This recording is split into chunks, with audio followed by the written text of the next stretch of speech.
जय माँ इंद्राक्षी जय अम्बे। इंद्राक्षी धाम में सभी साधकों का हम हार्दिक स्वागत करते हैं। आइए इस अंक में हम बात करते हैं।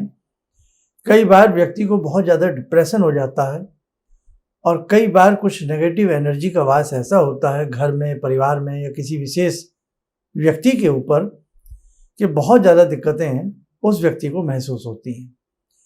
आज के समय में नेगेटिव एनर्जी का वास बहुत ज़्यादा सुनने में और समझने में आ रहा है।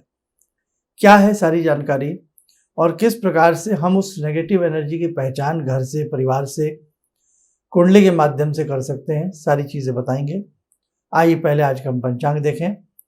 18 जुलाई सन 2026 दिन शनिवार, संवत 2083, आषाढ़ मास, शुक्ल पक्ष, तिथि पंचमी, नक्षत्र पूर्वा फाल्गुनी, राहु काल 9 से 10:30, दिशा शूल पूर्व दिशा। अब देखो, कोई व्यक्ति है, वो कभी बहुत सौम्य हुआ करता था और अचानक वो व्यक्ति बहुत ज़्यादा चिड़चिड़ा हो जाए, अचानक उसकी आंखों में लालिमा बढ़ जाए, अचानक उसकी आंखों में मैल ज़्यादा जमने लगे, अचानक वो व्यक्ति समाज से, परिवार से कतराने लगे। और ख़ास तौर से जो व्यक्ति पहले बहुत अच्छे से पूजा पाठ किया करता था, चाहे उसमें मेल हो, फीमेल हो, कोई भी हो, और भगवान के नाम से वो डरने लगे, भगवान के नाम की तरफ वो मुँह ना करे, मंदिर जाने तक का वो नाम ना ले। तो कई बार यह डिप्रेशन भी हो सकता है और कई बार किसी नेगेटिव एनर्जी का वास भी उस व्यक्ति के ऊपर संभवतः हो सकता है। अब कुछ ऐसी पहचान होती हैं परिवार के अंदर अक्सर उस घर में कोई अजीब सी दुर्गंध आना, उस घर में बार बार बालों के गुच्छे आना, उस घर में बार बार कोई दुर्गंध के साथ साथ रक्त के छींटे आना, लाल सिंदूर कहीं ना कहीं पड़ा बिखरा हुआ दिखाई देना, कहीं ना कहीं दीवारों में बहुत ज़्यादा दरारें आ जाना, रात्रि में कहीं ना कहीं पदचाप सुनाई देना, यानी कि लगे कि छत के ऊपर कोई व्यक्ति चल रहा है, दौड़ रहा है, और उसी के साथ साथ अचानक किसी व्यक्ति विशेष की तबीयत का खराब हो जाना। तो यहाँ पर भी महसूस होता है कि नेगेटिव एनर्जी, नेगेटिव इस प्रकार की चीज़ कोई घर में वास कर चुकी है। हमें बहुत शीघ्रता से उस चीज़ से बचना है, उसको समाधान करके घर से निकालना है। अब दूसरी बात डिप्रेशन की बात है। यदि हम किसी व्यक्ति के हाथ की रेखाएं देखते हैं तो चंद्र और शनि का यदि मिलन हो, विषयोग की स्थिति बन रही हो, चांद्रिक रेखाएं अत्यधिक उसकी झीण पड़ गई हो और शनि भी निर्बल पड़ गए हो, और कुंडली के तीसरे भाव में यदि बिल्कुल ही ऐसी स्थिति बन गई हो कि उसका बलाबल घट गया हो ग्रहों का, या बेमेल या शत्रु ग्रहों की स्थिति उस कुंडली में बन गई हो, और ख़ास तौर से चंद्र और राहु की युति भी यदि तृतीय भाव में बनती है, तो भी ये डिप्रेशन का शिकार व्यक्ति को बनाते हैं। अक्सर हमने देखा है उस व्यक्ति का अपना जो बाहुबल है वो कमज़ोर पड़ जाता है, उस व्यक्ति की सोचने की शक्ति कमज़ोर पड़ जाती है। ऐसे ही रोग स्थान में भी चंद्र शनि हो या चंद्र राहु हो, ये स्थिति भी अच्छी नहीं होती है, और शनि मंगल हो तो विस्फोटक स्थिति बनने का भय रहता है। कहीं ना कहीं वो व्यक्ति मानसिक रूप से या कहीं ना कहीं शारीरिक रूप से वो व्यक्ति विकृत ही रहेगा, उसको बहुत दिक्कतें आएंगी।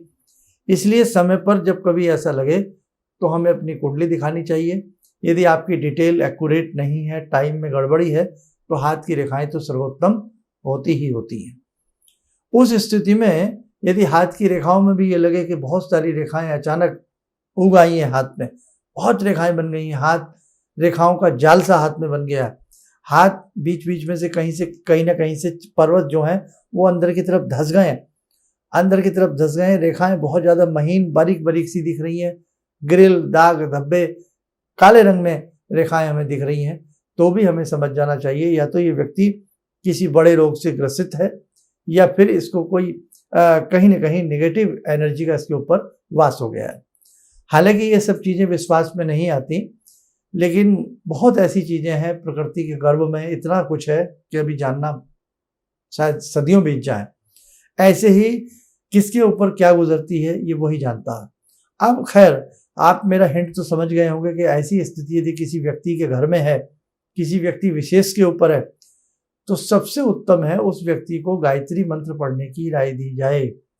अगर व्यक्ति डिप्रेशन में भी है, क्योंकि जरूरी नहीं कि नेगेटिव एनर्जी हो, अगर व्यक्ति डिप्रेशन में भी है तो गायत्री मंत्र डिप्रेशन से भी उबारता है। 100% गायत्री मंत्र डिप्रेशन को छूमंतर कर देता।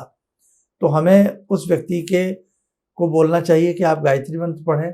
यदि वो व्यक्ति स्वयं न पढ़े तो उसके घर से, उसके नाम से 3 माला का जप कम से कम 2-4 महीने उसके घर से कोई ना कोई, उसका भाई, पिता, माँ या पति के लिए पत्नी, ऐसे ही हम कुछ ना कुछ एक दूसरे के लिए कर सकते हैं। जब गायत्री मंत्र जपा जाए उसमें एक चांदी का सिक्का, चांदी का टुकड़ा डाल लिया जाए और जिस समय मंत्र पूरा हो जाए तो उस जल में ऐसी भाव से फूंक लगाई जाए कि जो भी मैंने इस मंत्र की शक्ति ग्रहण की है वो इस जल में उतर रही है, और बाद में वो चांदी का टुकड़ा हटा करके वो जल उस व्यक्ति को 40 दिन लगातार दिया जाए, 2 माह लगातार दिया जाए। आपको आमूलचूल परिवर्तन उस व्यक्ति में नजर आएगा। उसी के साथ साथ ऐसी स्थिति में हनुमान साठिका के 3 पाठ या 2 पाठ सुबह और शाम, 3 फिर तीनों संध्याओं में, सुबह, दोपहर, शाम, हनुमान साठिका के पाठ उस घर में थोड़ा सा उच्च स्वर में, मतलब जैसे कि मैं बोल रहा हूँ आपको सुन रहा, तो मतलब बहुत ज़्यादा तेज नहीं, बस एक पास बैठे व्यक्ति को आवाज़ सुने, इतनी तेजी में, इतनी वॉइस में, इतने वॉल्यूम में हमें हनुमान साठिका के पाठ करने चाहिए। जैसे 40 होती है, 40 दोहे होते हैं, ऐसे साठिका में 60 होते हैं। और उसी के साथ साथ एक चीज़ और आपको हम बताएं, उस व्यक्ति के नाम से, जैसे हमने गायत्री मंत्र की 3 माला की हैं या उस व्यक्ति ने स्वयं की हैं, तो इंद्राक्षी कवच, इंद्राक्षी स्तोत्र का पाठ किया जाए, बहुत अच्छा रिजल्ट आता है। कई बार काम का प्रेशर, बच्चों के ऊपर पढ़ाई का प्रेशर, डांट फटकार का किसी को प्रेशर, कर्जे का प्रेशर, किसी शत्रु का प्रेशर, किसी भूमि, प्रॉपर्टी, जमीन जायदाद के प्रेशर से भी हमें ऐसा डिप्रेशन बन जाता है कि किसी को ये लगने लगता है कि इसके ऊपर कोई ऊपरी शक्ति, निगेटिव शक्ति वास कर रही है, जबकि ऐसा कुछ होता नहीं है। वो व्यक्ति किसी न किसी दबाव में मानसिक संतुलन अपना खो बैठता है और उस व्यक्ति की नींद चली जाती है। रात्रि में वो जागेगा, दिन में वो व्यक्ति सोएगा। अक्सर ऐसा मतलब सब कुछ उलट पुलट हो जाता है। नहाएगा नहीं, ढंग से खाएगा नहीं, ढंग से कुछ आपसे मांगेगा नहीं, ढंग से अपने मन की बात आपसे नहीं कहेगा, तो बहुत बातें ऐसी हो जाती हैं। तो आपको मैंने आज जो चीज़ें बताई हैं आप इन्हें करके देखें और अपने घर में, जैसे जटामासी है, अगर है, तगर है, कंठ कोकिला है, देसी शक्कर है, उसमें 1-2 लौंग है, पीली सरसों है, देसी शक्कर है, गाय का घी है, ऐसी कॉमन सी सामग्री बना करके उसकी यदा कदा आप धुनी दिया करें। घर में गणपति यज्ञ कराते रहिए बीच बीच में, गायत्री यज्ञ कराते रहिए बीच बीच में। अमावस्या जब जब आती है गौ माता की सेवा करते रहिएगा, पक्षियों की सेवा उस व्यक्ति के हाथ से कराते रहिएगा। यत्र तत्र कहीं धर्म क्षेत्र हो, धर्म स्थान हो, गौशाला हो, यज्ञशाला हो, उस व्यक्ति को वहाँ ले जाते रहिएगा, उस पर भस्म का तिलक उसको लगाते रहिएगा, धीरे धीरे वो ठीक हो जाएगा। और बहुत प्रेम से ये भी समझने का प्रयास करें कि कहीं ये व्यक्ति अंदर से दुखी तो नहीं है, किसी विशेष वजह के कारण से ये व्यक्ति परेशान तो नहीं है, और हम वैसे ही समझ रहे हैं कि इसके ऊपर कोई भूत है, प्रेत है, तो ये चीज़ें भी हमारी जिम्मेदारी बनती है। खैर, मैं इतना ज़रूर कहूँगा, यदि ऐसी स्थिति में उस व्यक्ति की हाथ की रेखाएं दिखाई जाएं तो कहीं ना कहीं सत्यता निश्चित तौर से दूध का दूध और पानी का पानी हो सकता है कि वास्तव में ये व्यक्ति डिप्रेशन में है, किसी परेशानी की वजह से डिप्रेशन में है, या कहीं ना कहीं इसके ऊपर नेगेटिव एनर्जी का भास है।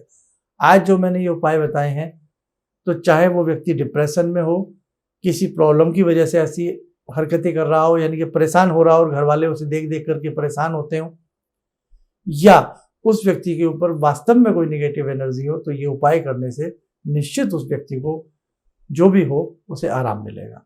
तो आप छोटे छोटे उपाय ये नोट कर लिया करें और इन्हें समय समय पर करने का प्रयास किया करें।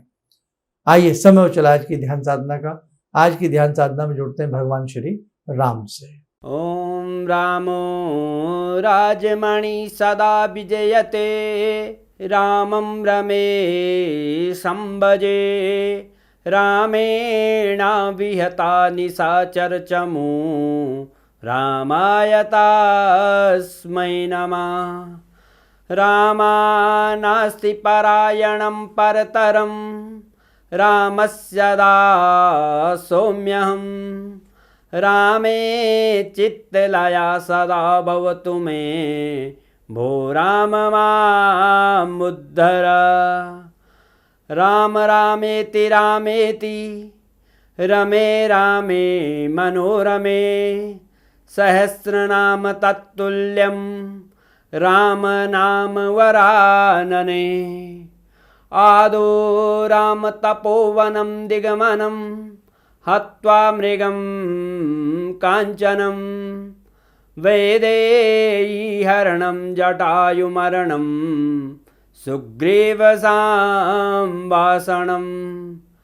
बाले निग्रहणं समुद्रतरणं लङ्कापुरे दाहनं पश्चात् रावणकुम्भकर्णहननम् एतद्धि रामायणम्।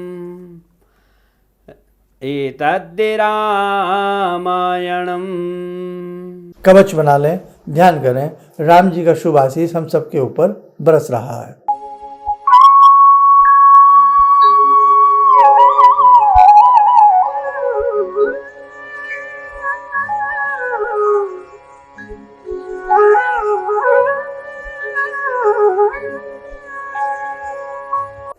ओम बोलते हुए नेत्र खोलें, सामान्य हो जाए।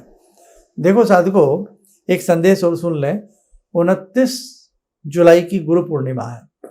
पूर्णिमाएं हर महीने आती हैं, लेकिन गुरु पूर्णिमा वर्ष में एक बार आती है। जीवन में सही गाइड मिल जाए, जीवन में सही मार्गदर्शक मिल जाए, जीवन में गुरु का आशीष और प्रेम मिल जाए, जीवन के तमाम कष्ट अनायास दूर हो जाते हैं। और गुरु महाशक्ति होते ही होते हैं। इसीलिए इंद्राक्षी धाम में 29 जुलाई को विशेष प्रकार से गुरु पूजन होने जा रहा है। जो भी साधक गुरु की महाशक्ति से विशेष आशीर्वाद लेना चाहता हो, इस विशेष पूजन को करना चाहता हो, तो वो ज़रूर आए और उसके लिए आप अपना नाम नंबर हमारे संस्थान में रजिस्टर करा सकते हैं।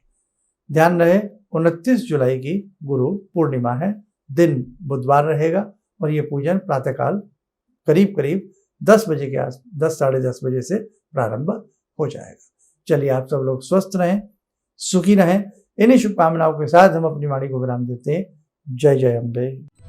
किसी भी समस्या के समाधान के लिए मिले प्रसिद्ध हस्तरेखा एवं वास्तु विशेषज्ञ प्रोफेसर धर्मेंद्र शर्मा जी से। नोट: शिविर में भाग लेने हेतु एवं व्यक्तिगत रूप से मिलने के लिए कॉल करने का समय सुबह 10 बजे से शाम 6 बजे तक।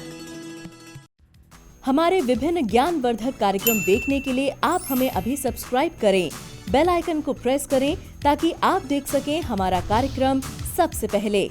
और अधिक जानकारी के लिए फेसबुक पेज को लाइक करना न भूलें।